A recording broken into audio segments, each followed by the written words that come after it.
അസ്സലാമു അലൈക്കും. ഞാനിന്നൊരു വാർത്ത കാണാനിടയായി. അതായത് ഒരു പള്ളിയിലെ ഇമാം കൊല്ലപ്പെട്ടൊരു വാർത്തയായിരുന്നു അത്. സൗത്ത് ആഫ്രിക്കയിലെ ഒരു പള്ളിയിൽ ഇമാമായി ജോലി ചെയ്തു വരുന്ന മുഹ്സിൻ ഹെൻഡ്രിക്സ് എന്ന് പറയുന്ന ഒരു മനുഷ്യൻ കൊല്ലപ്പെട്ടു എന്നുള്ളൊരു വാർത്തയാണ് കേട്ടത്. വെടിവെപ്പിലാണ് ആ മനുഷ്യൻ കൊല്ലപ്പെടുന്നത്. എന്നാൽ ഈ കൊല്ലപ്പെട്ട മുഹ്സിൻ ഹെൻഡ്രിക്സ് ആരായിരുന്നുവെന്നറിയുമ്പോഴാണ് നമ്മൾ വല്ലാതെ ആശ്ചര്യപ്പെട്ടു പോകുന്നത്. ഇദ്ദേഹം ഒരു സുവർഗാനുരാഗിയായിരുന്നു. അതായത് ആണിന് ആണിനെയും പെണ്ണിന് പെണ്ണിനെയും തമ്മിൽ പരസ്പരം വിവാഹം ചെയ്യാമെന്നും ഒരുമിച്ച് ദാമ്പത്യ ജീവിതം ചെയ്യാമെന്നും പഠിപ്പിക്കുന്ന ഒരാശയത്തെ ഉൾക്കൊണ്ടുകൊണ്ട് അതിൽ ജീവിക്കുന്ന സുവർഗാനുരാഗിയായ ഒരു ഇമാമായിരുന്നുവെന്നുള്ളതാണ്. ഇയാളൊരു പള്ളിയിലെ ഇമാമാണ്. ഖുർആനും ഹദീസും ഒക്കെ പഠിച്ച വ്യക്തിയാണ്. എന്നിട്ടാണ് ഈ മനുഷ്യൻ ഇസ്ലാമിക വിരുദ്ധമായി കൊണ്ട് ഇത്തരം പ്രവർത്തനങ്ങളെ ആ മനുഷ്യൻ സമീപിച്ചതും അതിൻ്റെ ആശയത്തെ ഉൾക്കൊണ്ടതും. താനൊരു ഗേ ആണെന്ന്, അഥവാ ഒരു സുവർഗാനുരാഗിയാണ് എന്ന് ആദ്യമായി പരസ്യമായി പറഞ്ഞ ലോകത്തിലെ ആദ്യത്തെ ഇമാമാണ് ഇദ്ദേഹം. സൗത്ത് ആഫ്രിക്കയിലെ കേപ്പ് ടൗണിൽ ഒരു പാരമ്പര്യ ഇസ്ലാമിക കുടുംബത്തിലാണ് ഈ മനുഷ്യൻ ജനിക്കുന്നത്.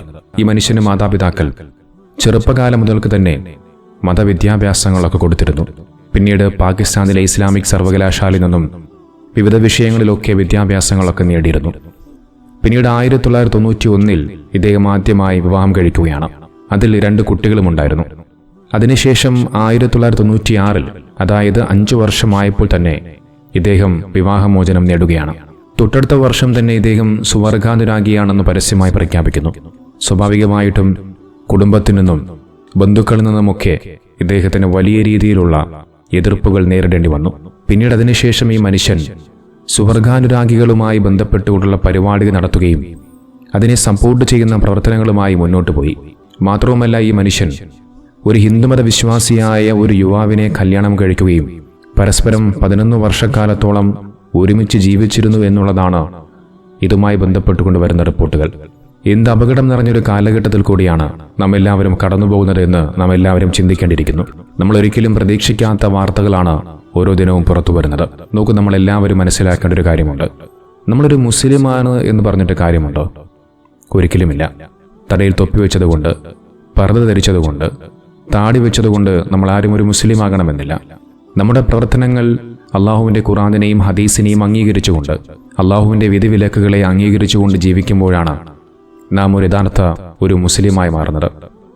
അതിനേക്കാളപ്പുറം ഒരു മുഅ്മിനായിട്ട് കൂടി മാറേണ്ടതുണ്ട്. എന്നാൽ മാത്രമേ ഇഹലോകത്തും പരലോകത്തും നമുക്ക് വിജയം കരസ്ഥമാക്കാൻ കഴിയൂ. ഏതൊരു മനുഷ്യൻ്റെയും ഹൃദയത്തിലേക്കാണ് അള്ളാഹു നോക്കുന്നത്, അല്ലാതെ അവൻ്റെ വസ്ത്രത്തിലേക്കല്ല, അവൻ്റെ രൂപത്തിലേക്കല്ല. ഏതെങ്കിലും ഒരു പള്ളിയിലെ ഇമാമാണെന്നോ ഏതെങ്കിലും ഒരു ഖതീബാണെന്നോ എന്നുള്ള പരിഗണനയിലല്ല, അവൻ്റെ ഹൃദയത്തിലേക്കാണ് അള്ളാഹു നോക്കുന്നത്. അതുകൊണ്ട് തന്നെ പടച്ചവനും പഠിപ്പിച്ച കാര്യങ്ങളെ അംഗീകരിക്കാതെ അവൻ എത്ര തന്നെ ഇമാമായിട്ടോ അല്ലെങ്കിൽ ഏതെങ്കിലും ഒരു ഖതീബായിട്ടോ ഒരു കാര്യവുമില്ല. അവൻ്റെ അവസാനം വലിയ പരാജയമായിരിക്കും. സുവർഗാനുരാഗികളെക്കുറിച്ച് വളരെയധികം കൃത്യമായി ഇസ്ലാം പഠിപ്പിച്ചു വയ്ക്കുന്നുണ്ട്. ഒരാണ് ആണിനെ വിവാഹം ചെയ്യുക, ഒരു പെണ്ണ് പെണ്ണിനെ വിവാഹം ചെയ്യുക എന്നുള്ള ഒരിക്കലും അംഗീകരിക്കാത്തൊരു കാഴ്ചപ്പാട്, മനുഷ്യജീവിതത്തെ അപകടത്തിലേക്ക് കൊണ്ടെത്തിക്കുന്ന അത്തരമൊരു ആശയത്തെ ഇസ്ലാം ഒരിക്കലും അംഗീകരിക്കുന്നില്ല. സുവർഗ ലൈംഗികതയെ മുസ്ലിമുകൾ എതിർക്കുന്നതും അതിനെതിരെ നിലപാടുകൾ സ്വീകരിക്കുന്നതും ഇസ്ലാം അത് വിലക്കിയതുകൊണ്ട് തന്നെയാണ്. സ്ത്രീയും പുരുഷനും തമ്മിലുള്ള പ്രണയവും ലൈംഗിക ബന്ധവുമാണ് സ്വാഭാവികവും പ്രകൃതിപരവും. അത് വിവാഹബന്ധത്തിലൂടെ മാത്രമേ പാടുള്ളൂ എന്നതാണ് ഇസ്ലാമിൻ്റെ കൃത്യമായ നിലപാട്. സ്ത്രീയും പുരുഷനും തമ്മിലുള്ള വിവാഹത്തിലൂടെയും ലൈംഗിക ബന്ധത്തിലൂടെയുമാണ് സമൂഹത്തിന്റെ അടിത്തറയായ കുടുംബം രൂപപ്പെടുന്നതും നിലനിൽക്കുന്നതും. അല്ലാഹു സുബ്ഹാനഹു വ തആല വിശുദ്ധ ഖുർആനിലൂടെ ഇക്കാര്യം വ്യക്തമായി പഠിപ്പിച്ചതാണ്. ലൂത്ത് നബി അലൈഹി സ്വലാത്തു വസ്സലാമിന്റെ സമൂഹം ഇത്തരത്തിൽ സുവർഗാനുരാഗികളായിരുന്നു. ഇബ്നു അബ്ബാസ് റളിയല്ലാഹു അൻഹുവിൽ നിന്ന് റിപ്പോർട്ട് ചെയ്യുന്ന ഒരു ഹദീസിൽ കാണാം, നബി സല്ലല്ലാഹു അലൈഹി വസല്ലമ തങ്ങൾ പറയുന്നു, ലൂത്തിന്റെ സമുദായം പ്രവർത്തിച്ചതുപോലെ പ്രവർത്തിക്കുന്നവരെ അല്ലാഹു ശപിച്ചിരിക്കുന്നു. ലൂത്തിന്റെ സമുദായം പ്രവർത്തിച്ചതുപോലെ പ്രവർത്തിക്കുന്നവരെ അല്ലാഹു ശപിച്ചിരിക്കുന്നു. വീണ്ടും ആ വാക്യം അള്ളാഹുവിന്റെ തിരുദൂതർ ഒന്നുകൂടി ആവർത്തിച്ചു, ലൂത്തിന്റെ സമുദായം പ്രവർത്തിച്ചതുപോലെ പ്രവർത്തിക്കുന്നവരെ അല്ലാഹു ശപിച്ചിരിക്കുന്നു.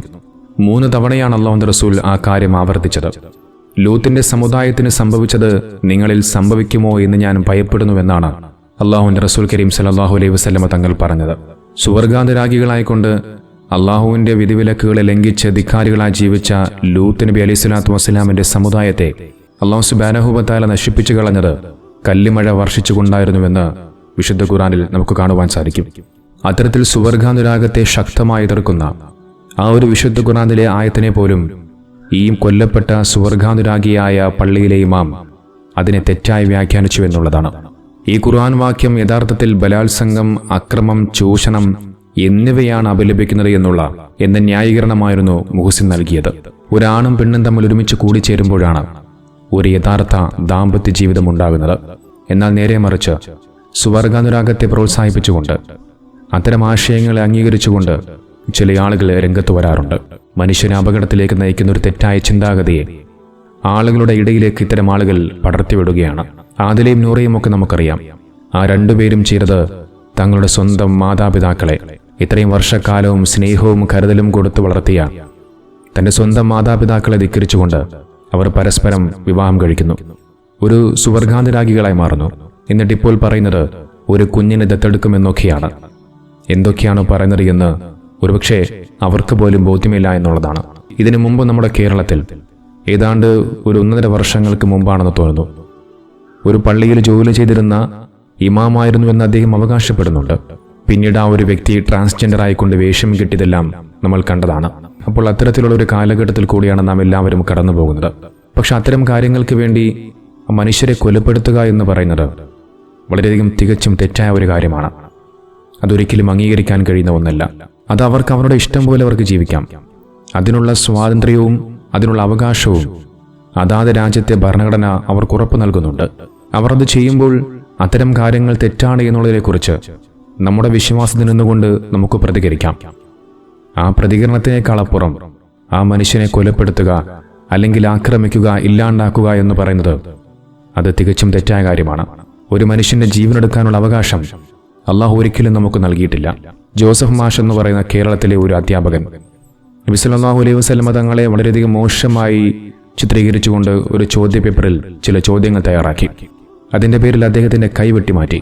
ആ ഒരു വിഷയത്തിൽ കേരളത്തിലെ എല്ലാ സംഘടനകളുടെയും മതപണ്ഡിതന്മാരുടെയും അവരുടെ അഭിപ്രായങ്ങൾ വളരെയധികം കൃത്യമായിരുന്നു.